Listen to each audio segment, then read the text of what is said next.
as in Islam say, truth and happiness is something that are together. I think most religions talk about the same value about happiness.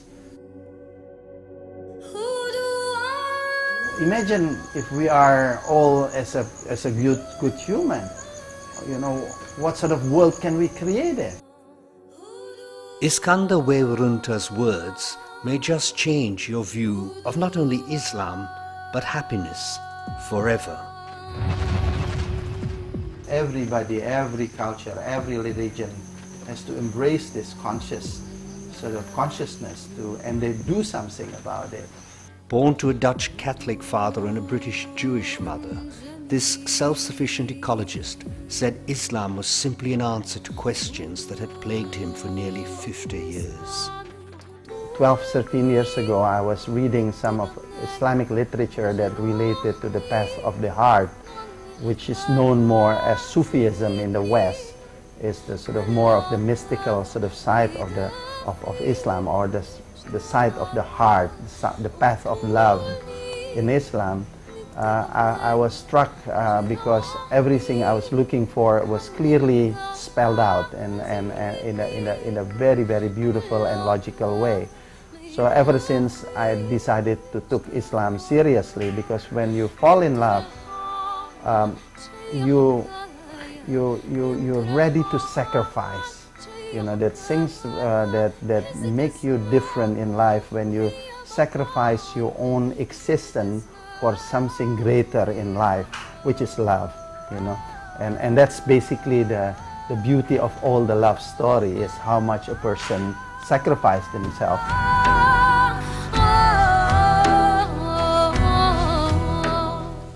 Yeah, happiness is basically, for me, is being in balance. In Islam, it has such an incredible guidance on the responsibility we have as humans towards our environment. And when you talk about environment, there are basically two types of environment. One is the internal environment, which is our internal system within our body, and then we have the external environment, which is, the whole creation of the universe. And the two is very much linked to each other. It's basically the external and the internal is a reflection of each other. While this means he sees happiness as within our control, Iskandar says we are being unduly influenced to live a life that deprives us of it. People are being uprooted from more or less a rich culture where happiness just born out of a spontaneous activity, every day. And now it's something that has to be purchased. You have to own, you have to have money to be happy, which is ridiculous.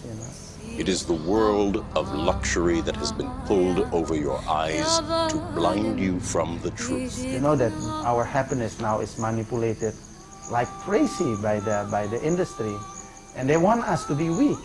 There is no more benefit for them than if they create a weak society or a weak human. Because if you are a weak human, then you are a perfect market.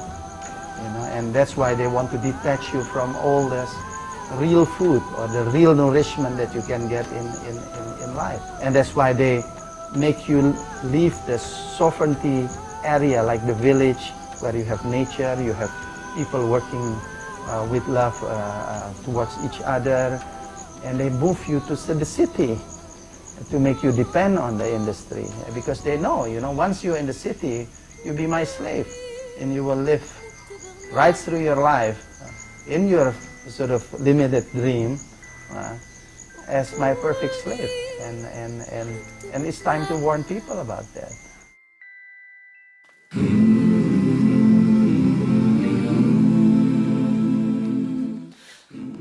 As he invited us on a tour of his rural paradise, Iskandar asked whether his wife could join us, as he said she was sure to make him smile more.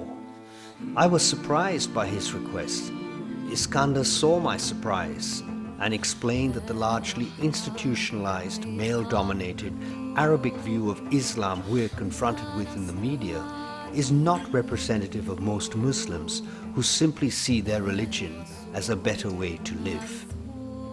I automatically see Islam as a solution towards our postmodern solution, which is we are losing our relationship with things that are wholesome, with things that are good.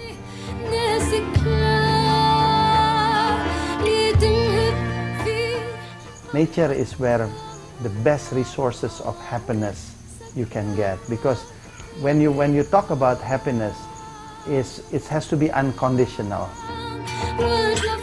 Most of the product that being provided, offered to us in this society, we don't need that. We can say no and we're still okay. It's just because of the conditioning that we are in that it's become something that we can't say no. This is the problem of our ego. We feel the freedom is something that happiness is something that within your hand. No, it's something that you basically, even if you give, you feel happy. It's not when you get, you feel happy. Happiness or truth is not only a part of an Islamic tradition, but it's a universal tradition.